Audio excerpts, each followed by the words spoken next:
Ma joojin kartid hadallada dadka kale, laakiin ha u ogolaan inay ku joojiyaan adiga. Jooji fikirka ah in duruuftan adag iyo dhibkani weligaa aad ku jiraysid. Sida xilliyada sanadku isu beddelaan, ayay xaaladuhu isu beddeli doonaan. Noloshu waa wareeg, mana jirto wax sidooda iska ahaanaya weligood. Xitaa naftaadu waxay leedahay taariikh ay dhacayso. Wax wanaagsan ayaa noqon kara wax xun haddii aad ka eegto dhinaca mugdiga ah.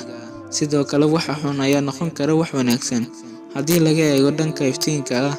Buurtan aad xambaarsan tahay, waxa kaliya ee lagaa rabay ayaa ahayd inaad dhinac ka fuusho, dhanka kalena aad kaga soo baxdo. Laakiin adiga ayaa dhabarka iyo garbaha ku qaatay oo culays isaga dhigay. Kuwa rabaan inay gurtaan faa'iidada waddankooda waa inay dulqaad u yeeshaan daalka iyo xanuunka ay kala kulmayaan taageeridda waddankooda.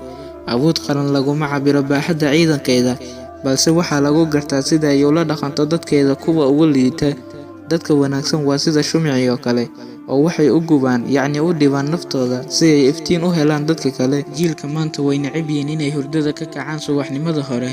Caajis badan ayaa haya casarkii, galabtii way daalan yihiin, fiidkii way caraysan yihiin markii ay seexanayaan habeenkii.